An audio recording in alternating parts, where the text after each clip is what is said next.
ഇവിടെ നടക്കുന്ന മാധ്യമ പ്രവർത്തനമല്ല, അവരുടെ TRP റേറ്റ് എങ്ങനെ കൂട്ടാമെന്നുള്ള ഒരു കൃത്യമായിട്ടുള്ള എന്താണ് നമ്മൾ ഈ ഇന്ത്യൻ ക്രിക്കറ്റ് റിപ്പോർട്ട് ചെയ്യുന്ന പോലെ, അല്ലെങ്കിൽ എന്താണ് ദേശീയ ഗെയിംസുകളും ഒളിമ്പിക്സ് ഒക്കെ റിപ്പോർട്ട് ചെയ്യുന്ന പോലെ ഇവിടെ ഒരു മെഡൽ കിട്ടി അല്ലെങ്കിൽ എന്താണ് അവിടെ മെഡൽ പോയി എന്നുള്ള രീതിയിൽ വളരെ മോശകരമായിട്ടുള്ള ഒരു മാധ്യമ പ്രവർത്തനവും അല്ലെങ്കിൽ ഒരു മാധ്യമ ആവിഷ്കാരവുമാണ് നമ്മുടെ നാട്ടിൽ നടന്നുകൊണ്ടിരിക്കുന്നത് എന്ന കാര്യത്തിൽ വളരെ വ്യക്തമാണ്. കാര്യം നമ്മുടെ രാജ്യം വളരെ പ്രതിസന്ധി നേരിട്ടുകൊണ്ടിരിക്കുകയാണ്. നമ്മുടെ സൈനികർ വല്ലാത്ത രീതിയിലുള്ള വെല്ലുവിളികൾ നമ്മുടെ അതിർത്തിയിൽ നേരിട്ടുകൊണ്ടിരിക്കുകയാണ്.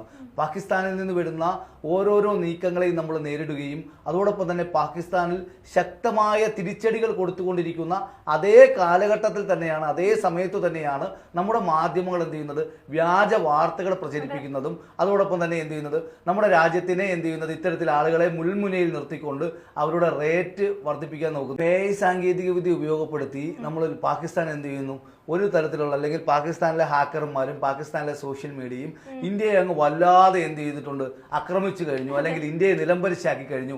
ഇന്ത്യൻ വിമാനങ്ങളെ വെടിയുണ്ടയിലൂടെ എന്ത് ചെയ്യുന്നു, വെടിവെച്ചിട്ടിരിക്കുന്നു എന്നൊക്കെയുള്ള പ്രചരണങ്ങൾ നടത്തുന്നുണ്ട്. പലപ്പോഴും നമ്മൾ കാണേണ്ട കാര്യം, 5 വർഷങ്ങൾക്ക് മുമ്പ് പഞ്ചാബിൽ സ്വന്തമായിട്ട് മറ്റേ അപകടത്തിൽപ്പെട്ട വിമാനത്തിന്റെ പടം വരെ ഉപയോഗപ്പെടുത്തിയാണ് എന്ത് ചെയ്യുന്നത്, ഇത്തരത്തിലുള്ള വ്യാജ വാർത്തകൾ പാകിസ്ഥാൻ നിർവഹിക്കുന്നത്. അപ്പോൾ ആ രാഷ്ട്രത്തിൽ അതേ കഴിയത്തുള്ളൂ. കാര്യം ഒരു രാഷ്ട്രമെന്ന നിലയിൽ പാകിസ്ഥാനെ സംബന്ധിച്ചിടത്തോളം അവരുടെ അതിർത്തിക്കുള്ളിൽ കയറിക്കൊണ്ട് ഭീകരവാദ കേന്ദ്രങ്ങളും അവരുടെ സൈന്യത്തെയും ഒക്കെ തന്നെ നമ്മുടെ രാജ്യത്തു നിന്നുള്ള ഇന്ത്യൻ പട്ടാളക്കാർ ആക്രമിക്കപ്പെടുമ്പോൾ ഒന്നും നിലനിൽപ്പല്ലാതെ വരുന്ന പാകിസ്ഥാന് മുമ്പിൽ ഇത്തരത്തിലുള്ള AI ചിത്രങ്ങളും അല്ലെങ്കിൽ അവിടുത്തെ ജനങ്ങളെ സമാധാനിപ്പിക്കുവാൻ വേണ്ടി ശക്തമായി തിരിച്ചടിച്ചു എന്ന് പറയേണ്ടത് അവരുടെ ആവശ്യമാണ്.